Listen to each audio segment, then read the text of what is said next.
So back when America was first starting out, there was this American philosopher called Ralph Waldo Emerson, and he was at Cambridge giving a speech to the Cambridge Divinity School. And the Divinity School is essentially a bunch of theologian students.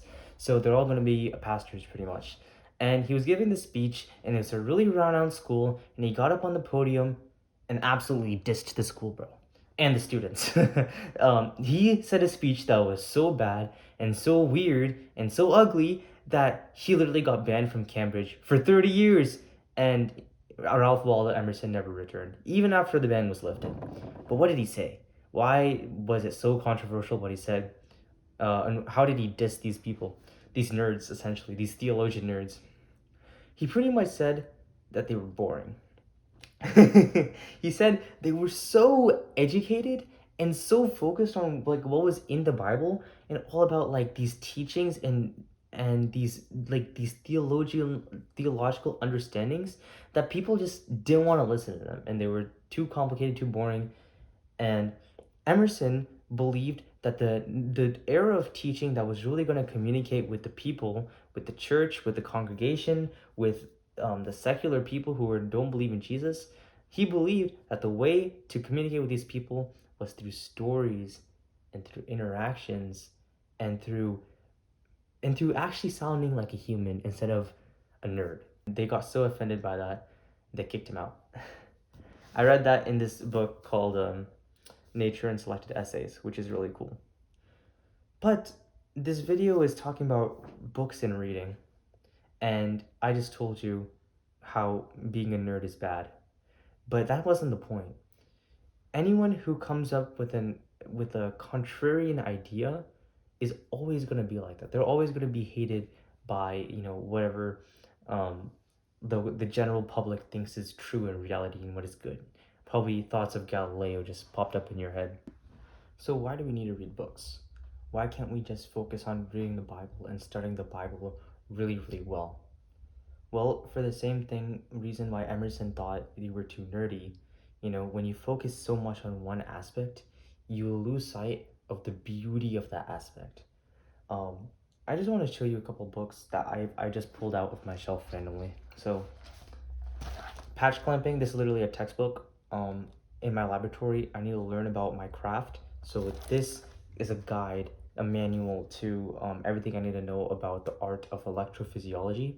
And I don't know everything I need to know yet, but reading this is helping me learn it. The Nocturnal Brain.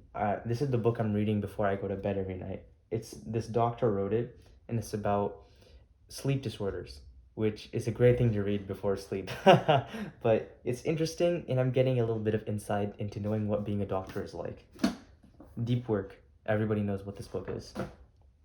It's a productivity book. It's a pretty popular one, which I tend to stay away from popular books, but I want to see what the craze is about. So there it is.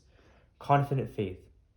Literally apologetics. Like, why do I believe in God? Like if you think about it too, like the Bible is good, and it's the most important book on this earth. But let me ask you something, right? The Bible encourages to teach, okay? The Bible encouraged teachers to teach the Word of God, okay?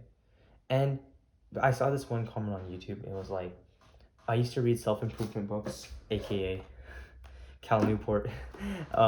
And he said, after I got saved, the Bible is the only self-improvement book I need. And I just have to disagree with that statement, unfortunately. Yes, the Bible will change your life and it will make you a better man, but you are missing out on the scope of what life is.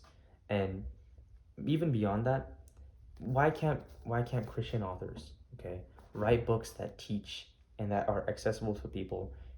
Reading this book has literally given me a more confident faith. And it's a very interesting book. Maybe I'll make a video on that one day. Plato, The Republic. Aristotle is a funny man, bro. And you're gonna be surprised, like, oh, yeah, dang, okay, a philosophy book in here. This book taught me how to think. Yes, the Bible will give you thought-provoking realizations, will give you wisdom, but the knowledge in some books is insane. Like the geniuses that God has placed on earth it's bizarre. And having books to expand that knowledge, to expand your pool of knowledge and what's possible, it will inspire you, it will change you, it will mature your thinking.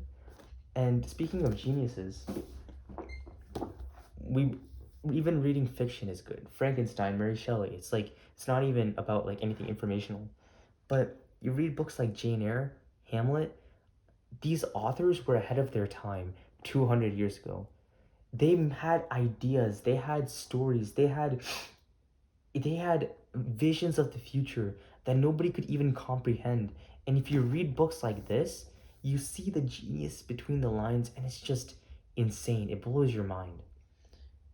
I don't know about you personally, but I want to be a genius in my time. I want to be someone who comes in with this crazy new idea that everybody thinks is just wacky. But when people look back at the work that I've done, that I made a significant impact in the lives in the modern age that my children will live in and their children will live in, like, yes, again, the Bible has generational stories. The Bible is a generational book. But when you have all of this knowledge, all of this people who inspire you, all of these stories, all of these things that make up your character, who you are,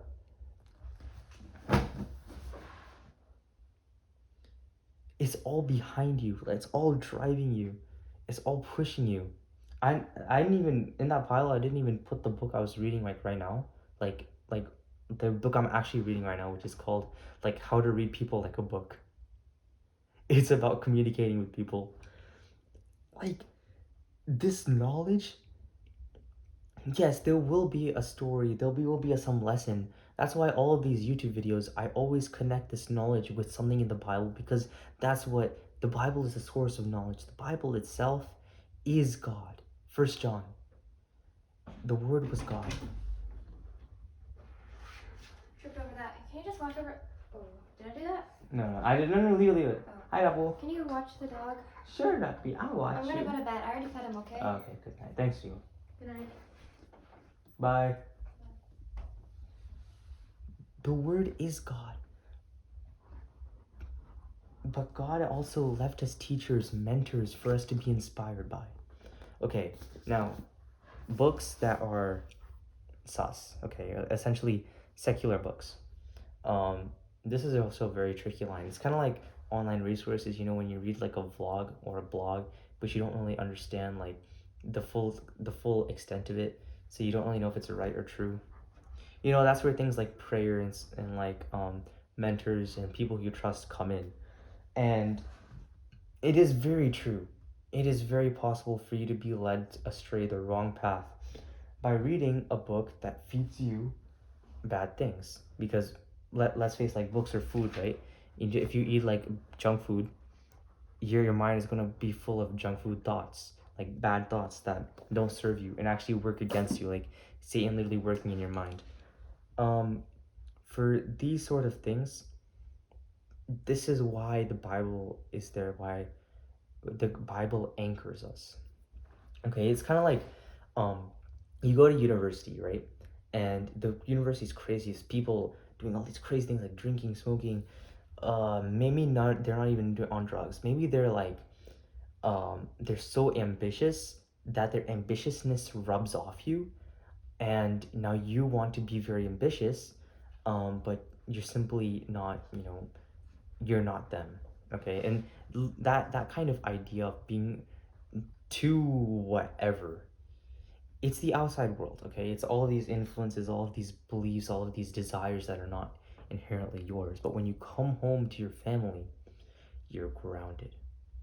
So when you read not like books that kind of like gives you poison nonsense, because some knowledge is poison, the Bible grounds you and it keeps you there. That's why you meditate on the Word day and night. You don't meditate on The Way of the Superior Man day and night by David Dada. You meditate on the Word, which grounds you and gives you the foundation to build your strength. Because remember the reason why we read in the first place: to build ourselves. For whose glory? For God's glory. So all this knowledge that you're gaining, it's for God's glory and for the thing that you were meant to do, that God has made you to do. So let's talk about the Quran, because actually this is kind of interesting.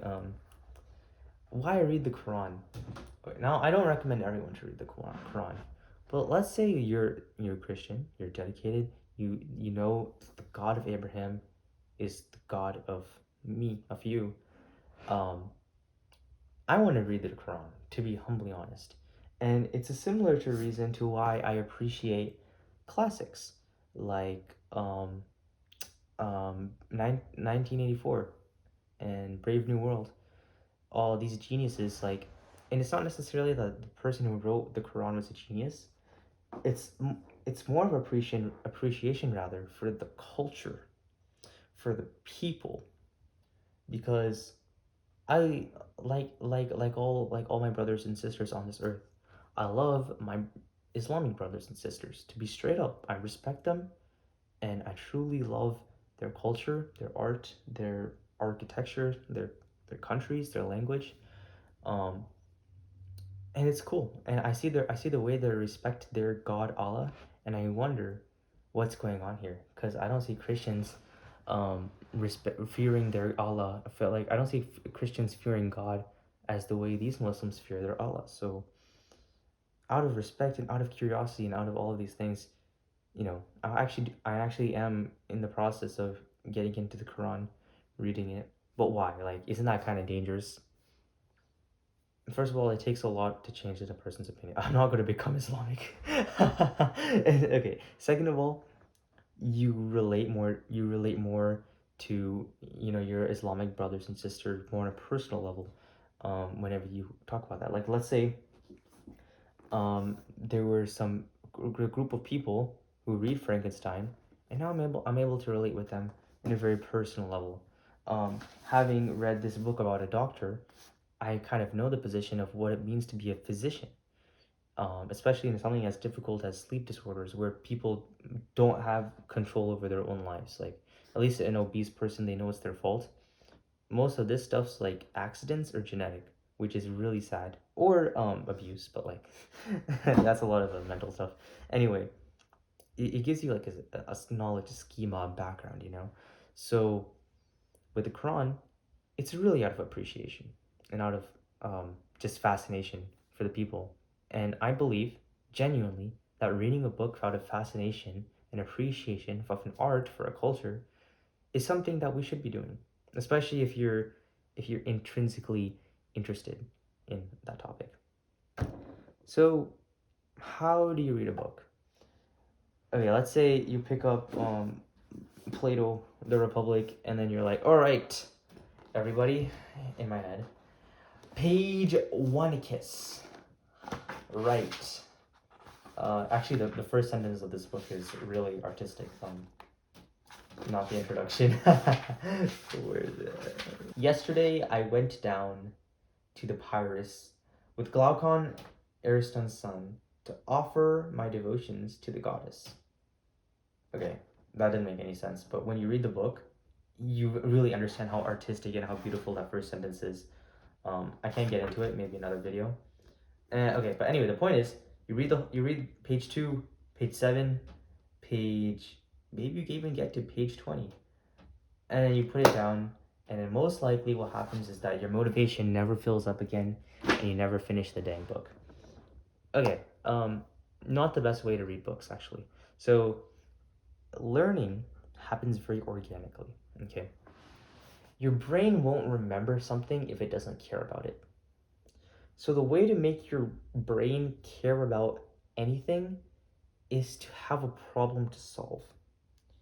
Let's say I have a very specific problem, and this problem is my productivity in my work. Let's say I'm at work and somebody comes up to me and asks me why I believe in God. You really understand the point here, right? You're entering a book with a problem that you know that needs to be solved. Obviously for storybooks, that's really entertainment. But in terms of learning, in terms of getting something out of a book, when you open it's a book of essays. It's a philosophy book. Ralph Waldo Emerson in his essays is always addressing something. And whenever you read the first sentence, you're really thinking, what problem do I have that needs to be solved in the next couple of paragraphs? And that's how you read a book, okay? And another thing is that you don't have to finish the book, bro. Let's say the book has chapters, okay? Like this book has chapters, and then you have a very specific problem. So you open the table of contents, and you're like, okay, this guy is specifically asking about this one. I want to prove that God exists using purely logic. There's a chapter in this book about logic. Now, there's different chapters about different ways that God could be, that God is real. But let's say my brain is really it's just yearning to answer the question of how to prove God logically. I open to chapter 8 and I just read that. And if my interest is piqued, maybe the next day I read chapter 6.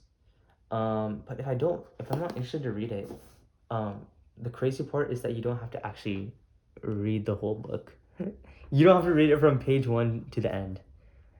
Going cover to cover is honestly actually pretty inefficient for your learning, because your eyes are gonna be like glossing the page like words, and then it just goes out the other ear, in per se. If you do want to read a book cover to cover like this, which I need to know all of this for my job. It's professional, like learning on the job as a professional. It just needs to happen. Um, every paragraph is always thinking, okay, this information I kind of understand it. If I do an example of it, oh, I get it better. Okay, I just read that paragraph. Now, what's the next thing? What's the next question I have that needs to be answered?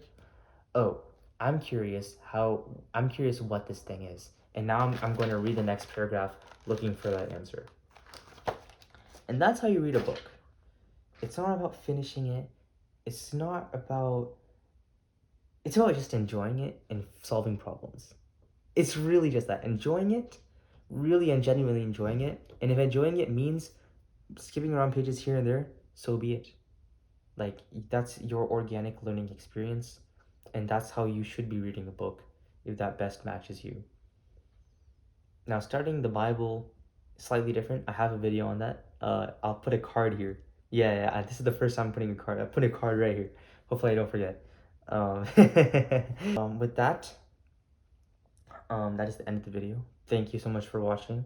If you like the video, please give me a like. If you don't like the video, go ahead, give me a dislike, but let me know why. And I have a video right here. And if you like this video, you probably really like this video too that I'm suggesting, because it's about learning. I just talk about learning for 19 minutes. So go ahead and click on that. And tell me, what's your favorite anime?